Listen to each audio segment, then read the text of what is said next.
Cette capsule traitera des entrées de zone. Nous allons débuter par l'entrée de zone de base. Les trois joueurs offensifs se nomment F1, F2 et F3. Le F1 est le porteur de la rondelle, soit le premier joueur qui rentre dans la zone. Le F2 est le deuxième joueur qui rentre dans la zone. Et le F3 est le troisième joueur à entrer dans la zone. Le F1, lui, dans l'entrée de zone de base, va simplement prendre la rondelle, contourner le défenseur et s'en aller vers le filet. Le F2, lui, va, comme une flèche, aller vers le filet, sans s'arrêter. Et le F3, lui, va rester en retrait, au cas où il y a un revirement et aussi pour servir d'option de passe.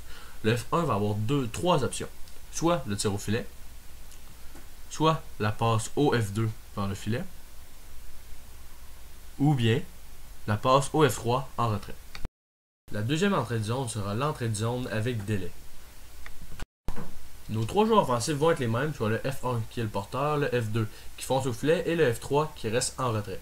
Cependant, le F1, au lieu d'aller directement au filet, comme lors de la première entrée de zone, il va revirer vers la bande, ce qui va créer un délai. Le F2 lui va encore foncer au filet et le F3 en retrait, comme je viens de le dire. Le F1 va alors avoir trois options.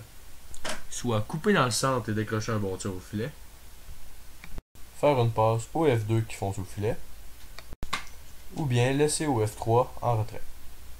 La dernière entrée de zone se nomme la longue entrée de zone.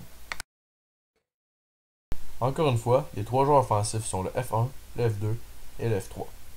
Le porteur, le F1, va faire le tour du filet, alors que le F2 va foncer au filet et le F3 va encore une fois rester en retrait.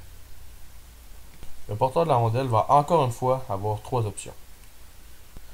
Soit faire la passe au F2 avant de faire le tour du filet, faire la passe au F2 après avoir fait le tour du filet, ou remettre au F3 en retrait.